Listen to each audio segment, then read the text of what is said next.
regresamos aquí a Fórmula Financiera y ya está aquí con nosotros en el estudio Mario de la Cruz.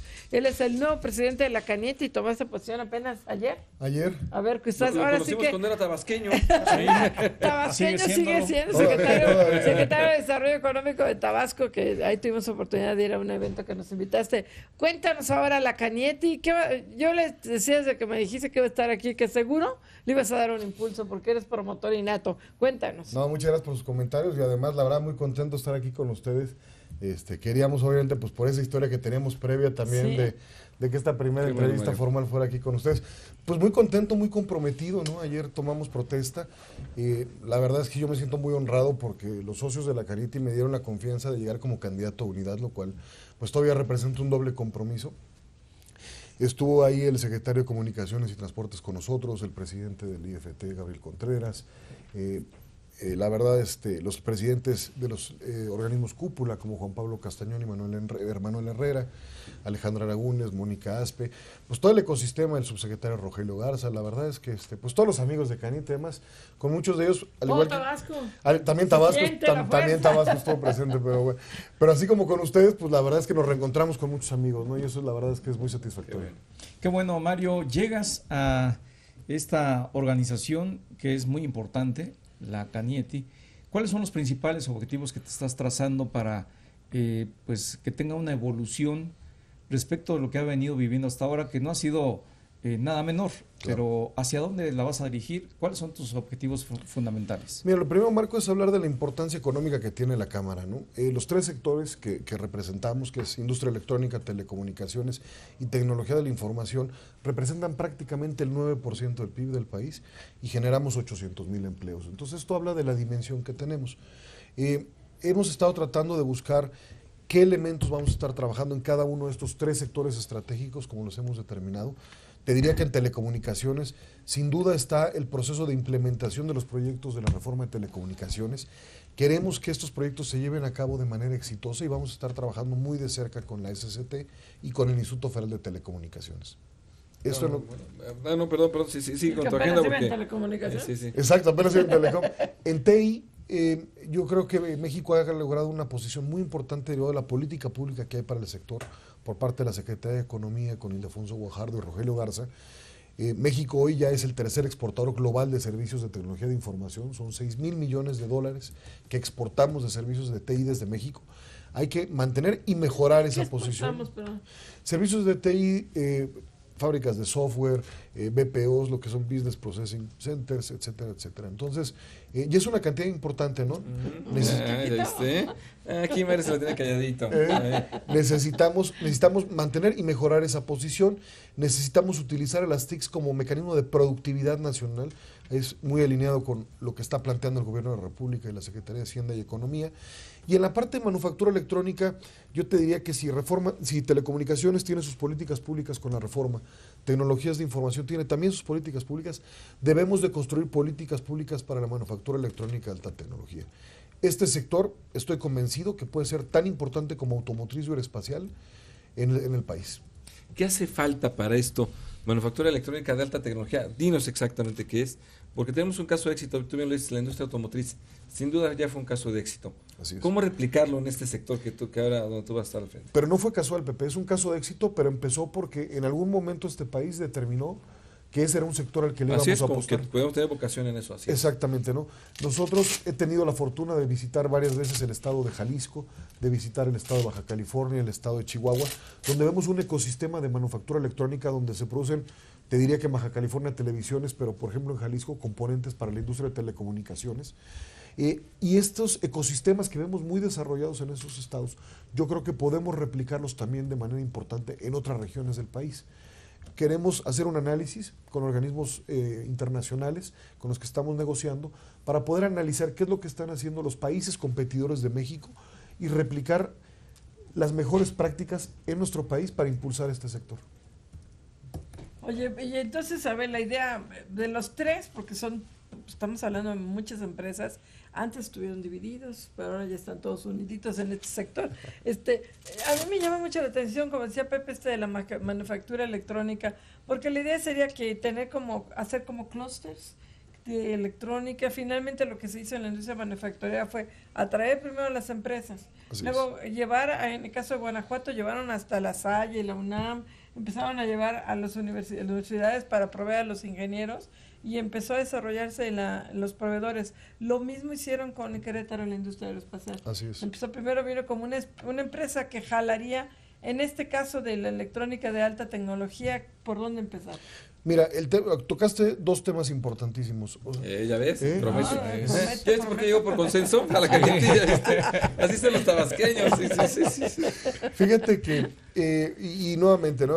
Vamos a poner el ejemplo de Jalisco. También es una política pública que se empezó hace 20 años. Se crearon universidades, se crearon centros de investigación y desarrollo, que son los que están alimentando a la industria. Hoy, si tú abres una línea de producción en Jalisco o en Baja California, tienes al personal calificado ahí listo para poder trabajar.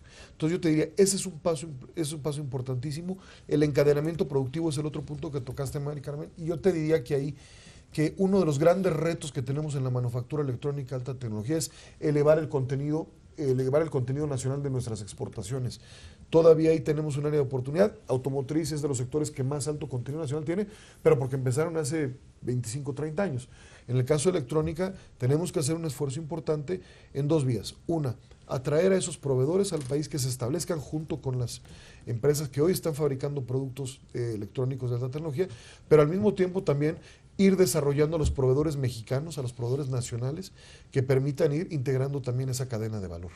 Mario, en el ámbito de las telecomunicaciones, estamos viendo cómo con la reforma respectiva se están atrayendo una gran cantidad de inversiones internacionales. El secretario de Comunicaciones hablaba ayer de 26,000 millones de dólares.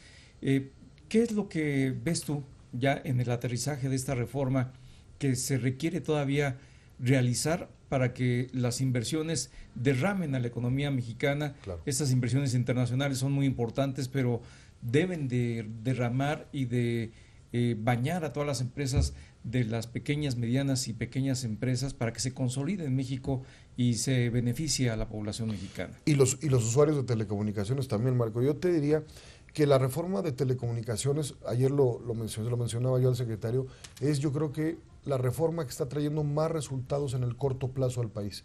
Está trayendo flujos de inversión extranjera y nacional, está trayendo reducción en los precios.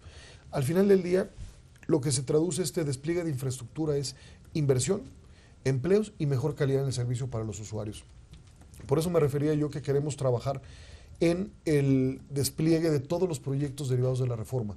Uno, las condiciones que estamos teniendo la iniciativa privada para invertir. Ayer anuncié la inversión de 13,500 millones de dólares en los próximos 3 años, 2016 al 18, en el sector de telecomunicaciones de manera exclusiva, que lo que se traduce es en esta infraestructura que necesitamos. Y ayer daba yo una cifra.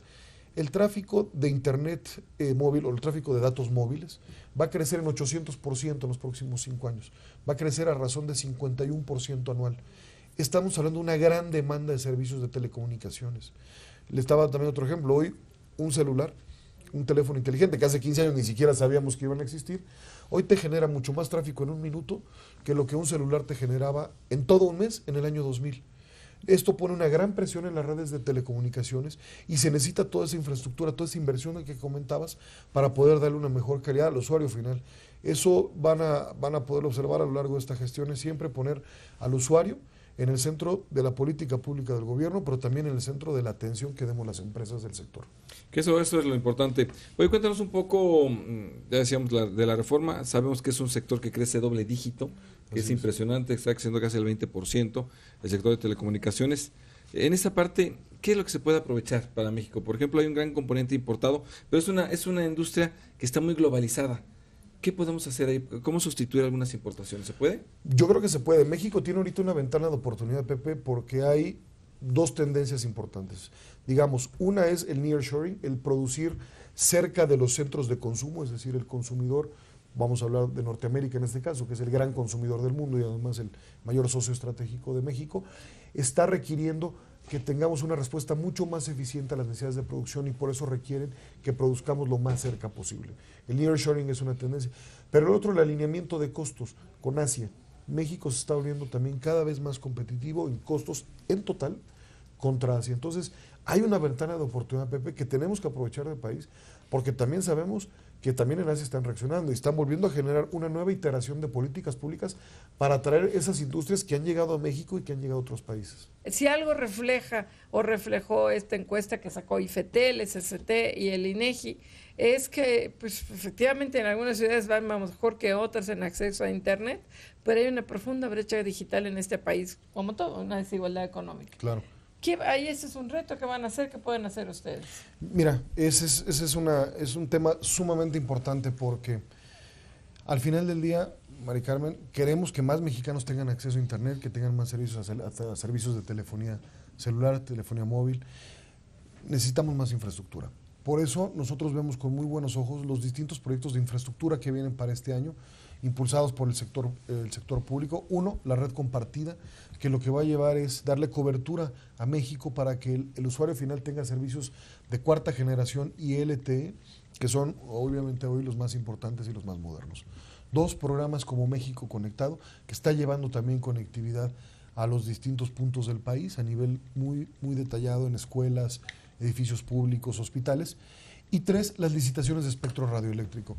Lo que está haciendo hoy el IFT, después de muchos años que no sucedía, es de poner espectro radioeléctrico al alcance de los operadores que van a estar invirtiendo en infraestructura, en antenas, en redes, para que los usuarios tengamos un mejor servicio. Yo te diría, por eso es tan importante el despliegue de infraestructura desde el punto de vista público y desde el punto de vista privado para reducir esa brecha digital. Es bien importante esto que mencionas, Mario. Creo que es fundamental que se amplíe la infraestructura, que haya mayores inversiones, que haya mayor competencia, porque lo que demuestra también esta fotografía del INEGI es algo muy claro y contundente. Una de las razones por las que no hay acceso a Internet, a las tecnologías de la información, es el elevado precio que tienen. Eso lo marca la encuesta de manera fundamental. ¿Qué hacer para que, pues en el contexto de la competencia, en el contexto del desarrollo que está teniendo las telecomunicaciones en México, cada día sea más barato y la gente tenga más acceso? Lo acabas de mencionar tú, Marco, es la competencia, ¿no? El presidente del regulador, Gabriel Contreras, del IFT, con quien hemos venido trabajando muy bien y vamos a seguir trabajando de manera abierta y transparente como lo hemos hecho, mencionaba ayer la reducción en los precios del consumidor. Dependiendo del periodo, pueden ser rangos de entre 20 y hasta 30% la reducción de estos precios del consumidor. Yo creo que al final del día, entre más competencia hay en el mercado mexicano, hay nuevas ofertas hoy, claramente, el consumidor se va a beneficiar y los precios van a reducir. Por otra parte, que también tenemos que pensar en la reducción de los precios de los dispositivos de acceso. Se está estimando que ya en un par de años más del 80% de los usuarios de servicios móviles tengan teléfonos inteligentes que han venido reduciendo su precio. Entonces, es la parte de los servicios, pero también es la parte de los dispositivos que hay que ver mecanismos para la reducción en precios. Creo que ahí el presidente de la República hizo un gran esfuerzo en el programa de las tablets, en el sector educativo, como un mecanismo de acceso. Tenemos conocimiento y estamos participando en distintas conversaciones donde están buscando rediseñar esta política tecnológica. Pero sí tenemos que trabajar en ambas vías, dispositivos y la oferta de servicios mucho más competitiva. Oye, un debate importante en el sector es desde luego el de la neutralidad de la red. Quien tiene obviamente la red, que son los que tienen básicamente cableado que llega a las casas, que le invierten fuerte en ese cableado, que ahora meten fibra óptica, y ahora los que están entrando en la última milla, en fin, todas las formas de telecomunicaciones, dicen, no, bueno, pues que nos den chance de cobrar para que realmente podamos tener cada vez más flujo. Sin embargo, los otros dicen, oye, pero ¿por qué me vas a cobrar? Realmente eso va a encarecer Internet. Pero cada vez se utiliza más con los Netflix, con todos estos sistemas que hay. ¿Hay un punto de equilibrio en esto? Debe de haberlo, Pepe. Debe de haberlo porque tenemos que tener una visión holística, una visión integral del ecosistema de Internet y de telecomunicaciones. ¿Por qué? Porque por una parte, para atraer a los usuarios, los operadores de telecomunicaciones necesitan el contenido que desarrollan los distintos OTTs, los over the tops, como mencionaste, YouTube, Netflix y otros. Pero por otra parte, estos OTTs necesitan las redes de telecomunicaciones para hacer llegar sus contenidos. Entonces tenemos que vernos como un ecosistema donde no son unos contra otros, sino nos complementamos. No solamente los operadores, sino los desarrolladores de aplicaciones y los desarrolladores de contenidos y de servicios como esto. Entonces, ayer yo hacía una observación, justamente retomando este ejemplo, ¿no?, del tráfico en el celular, ¿no?, de cómo ha cambiado en un minuto contra un mes. ¿Cómo podemos imaginar lo que va a pasar en 15 años, Pepe? De ahí que tengamos que pensar en regulaciones lo suficientemente flexibles para el sector que nos permitan irnos adaptando a la evolución tecnológica que se basa en dos temas, innovación e inversión. Yo todavía me acuerdo cuando hacías 15 años cuando Bill Gates y Carlos Slim convocaron una conferencia de prensa en Miami, que tú también fuiste ahí, Pepe, Sí, para sí. el lanzamiento que lanzaban apenas con el correo electrónico y Microsoft, ambos, Bill Gates y Carlos Slim estaban en la conferencia de prensa y lanzaron toda la modernidad, estamos hablando de hace 14 años. Que no era tan global, Carlos Sí. Slim nos preguntaban, ¿te acuerdas que nos preguntaban periodistas argentinos y de otras partes? Bueno, ¿y quién es ese? Carlos Slim y El saco también Fíjate, Gates. ahorita pero que sacan comentabas- su papelito los dos para leer, o sea, era muy chistoso. Luego sacaron, no había iPhones, no había iPads, todavía no las inventaba Steve Jobs, pero sacaron el papelito y ambos empezaron a leer su discurso. Mira, Marcaben, en el año 2000 nosotros usábamos, el 90% del tiempo usábamos el teléfono para llamadas. Claro. Y el 10% del tiempo en aplicaciones, que era básicamente Ahora los es al mensajes. revés. mensajes escritos. Ahora es exactamente al revés. Ahora usamos solamente el 10% Ya nadie del te tiempo habla en por llamadas teléfono. y el 90% en aplicaciones, que ya son muchas más que los mensajes escritos. Sí. Y efectivamente, ¿no? Dicen No, que ahora, todo te ahora whatsappea. el WhatsApp es la nueva llamada Sí. y la llamada perdida es el nuevo voicemail, ¿no? Oye, Mario, desde el punto de vista que tienes ahora como presidente de Cañetti, ¿dónde tendríamos que estar al final de tu administración de esta organización en materia de telecomunicaciones, en materia de tecnologías de información? Mira, a mí me Te gustaría... vamos a grabar esa respuesta. ¿Eh? ¿Cuántos son 2 años o un año? Mira, ahorita fui electo por un año. El año que entra tengo la opción de reelegirme en 2 ocasiones más, así que O sea, te esperemos vas a quedar que 3 años. esperemos O sea que sí, hay que grabar la respuesta de Marco. esperemos que el voto de las empresas nos favorezca y Las nos fuerzas vivas. las fuerzas fuerzas vivas de la deciden. Cañete y nos favorezcan y Ahí se denota lo permanezcamos 3 político, años. compañero. Luego sigue, ¿por qué López Obrador está ahí? Ya se me fue la pregunta, Sí, Mario.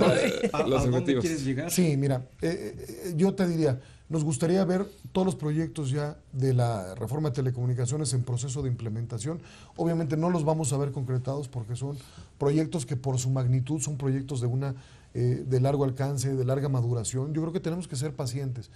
Como saben ustedes, yo he tenido la oportunidad de participar en temas de desarrollo económico, participar en proyectos de infraestructura y estos proyectos llevan una maduración larga. Pero a mí me gustaría ver que todos estos proyectos ya se están empezando a ejecutar de manera exitosa, ¿no? Es decir, que se asignaron de manera exitosa las licitaciones de espectro, que se asignó de manera exitosa la licitación de la red compartida, que los operadores y la industria está invirtiendo en un mayor despliegue de infraestructura. Me gustaría ver también a una Cañetti más fortalecida, una Cañetti que tenga el doble de socios de los 1,200 empresas que hoy somos, que tengamos más de 2,400, que podamos haber abierto nuevas sedes. Que todas paguen cuota. Sin duda. Somos una cámara saludablemente financiera, así que queremos abrir nuevas oficinas también para llegar a la penetración a los estados. Obviamente, siendo yo de una región del país, me interesa el desarrollo regional. ¿Alguna empresa importante que te falte por agregar? Estamos abiertos, ¿no? La verdad es que yo me he pronunciado por una industria más fuerte, una industria más unida, ¿no? Trabajamos en los distintos foros y la verdad yo creo, sinceramente, Marco, que el diálogo que tenemos ahorita de manera constructiva entre la industria y el gobierno, pues está haciendo lo que platicamos en el corte, que esta industria, la industria de telecomunicaciones, TI y electrónica, esté trayendo buenas noticias al país. Oye, Mario, hay industrias, y no sé si estén con ustedes, tipos call center, ¿están con ustedes? Sí, tenemos una vicepresidencia de call centers, justamente. Porque han crecido de manera impresionante, ¿no? Impresionante, fíjate que estuve con Maru García, que es nuestra vicepresidenta de call centers, ella preside el Instituto Mexicano de Teleservicios, que así se le denomina. Tuvimos hace un par de semanas su evento y la verdad es una industria muy pujante. Realizaron un estudio de competitividad del sector, porque eso me preguntabas, Mari Carmen, de cuáles son los servicios de TI que se exportan. Estos son uno de ellos. México es muy competitivo. Digamos, si lo llevamos a un nivel más, podemos tener centros globales de servicio en el país que sean muy competitivos hacia el exterior. Tenemos las ventajas del uso horario. Sin embargo, hay un tema en el cual tenemos que trabajar, el tema del inglés. Ese es un tema clave. Tenemos que fortalecer el desarrollo de talento con el tema del inglés y a la par del tema técnico, ¿no? Y necesitamos más mujeres en la industria. Me parece perfecto. Son pocas. Más equidad. Vamos a crear una vicepresidencia de ¿Dónde inclusión. los vas a conseguir? Vamos a empezar el 28 de abril, vamos a lanzar una gran alianza con el gobierno, sociedad civil, AMITI y AMIPSI, con quienes trabajamos de cerca, para empezar en las distintas etapas desde las niñas pequeñas hasta Qué grandes, bueno. que se Porque involucran en el mira, sector. ahí no es culpa del IFETEL, pero ni una sola mujer se inscribió para el concurso de comisionada del IFETEL, ni una sola, Y tienen 2 comisionadas en el IFETEL. Sí, pero Adriana Estalillo y Adriana si Labardini. algún día el presidente de la República se digna a nombrar al comisionado, o sea, proponerlo. Sí, no lo hay pone a una fuego mujer. muy lento, ¿verdad? Sí, ya lleva todo un mes. Sí. Pero bueno, Mario de la Cruz, se nos acaba el tiempo. Muchas La gracias. guillotina Felicidades, electrónica, Mario, no qué habla gusto más. verte. No, Ahora, un no, gusto presidente estar aquí Cañete. con ustedes, Gracias. reencontrarme con ustedes en esta nueva etapa y bueno, vamos a seguir platicando Presidente de seguramente. la Cañete.